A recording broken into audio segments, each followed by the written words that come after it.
Les Sables d'Olonne accueillent pour la première fois le National Corsair. Cette épreuve destinée aux habitables de 5,50 m regroupe cette année un peu plus de 40 équipages.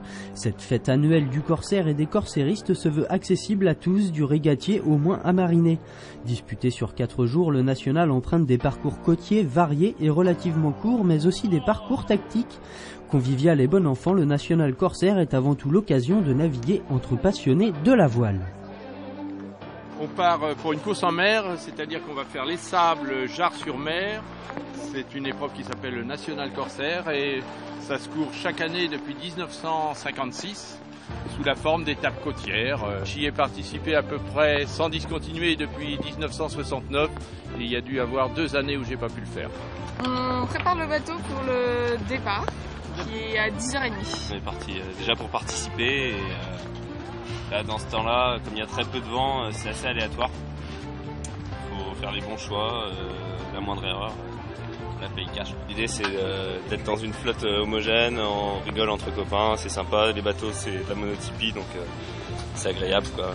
On passe un moment tranquille. C'est de faire le mieux possible, voilà. Faire plus que participer comme disait Coubertin, mais voilà, avec l'humilité on prendra la place qui nous échouera. Hein. Moi, c'est la première. Je suis un puceau du National. C'est un bisu, hein. Je suis un bisu. C'est un bisu, lui, hein. Mais le capitaine, il l'a déjà fait, oui.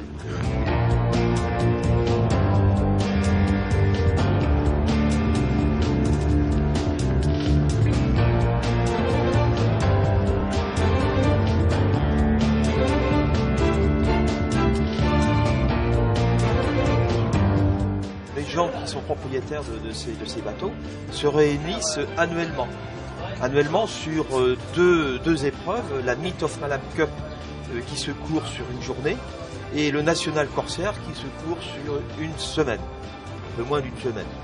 Ils se retrouvent beaucoup dans les ports bretons, allant de port en port. Et c'est vrai, c'est la première année que cette course, que ce rassemblement va se faire en Vendée et de plus au Sables d'Olonne.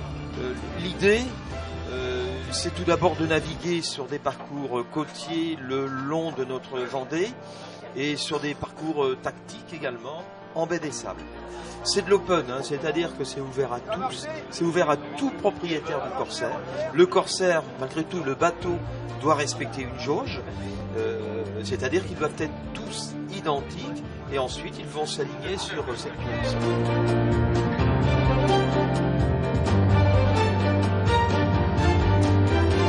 Alors bien entendu, la convivialité est au premier plan. C'est le plaisir pour tout le monde de retrouver des copains, des amis, des camarades qu'on retrouve d'une année sur l'autre. Plus accueillir les nouveaux venus, une entraide extraordinaire au niveau des bricolages, grâce à notre site aussi, à notre forum qui fonctionne toute l'année. Et une chose importante, il y a aussi un côté sportif important. Sur 50 bateaux du National, les 10 ou 15 premiers se bagarrent très très sérieusement. Et les 10 ou 15 derniers sont là plutôt dans un esprit de promenade. Pour tout le monde, c'est de passer un bon moment. Et pour les régatiers, c'est la victoire, c'est la bagarre pour la victoire. Pour les autres, c'est le plaisir d'être là et de faire des petites croisières organisées. L'intérêt par rapport à une croisière qui est en solitaire, c'est que tout est pris en charge grâce à l'accueil des ports, à l'accueil des clubs, à l'accueil des municipalités, les parkings des remorques. Tous ces petits problèmes techniques sont réglés pour nous.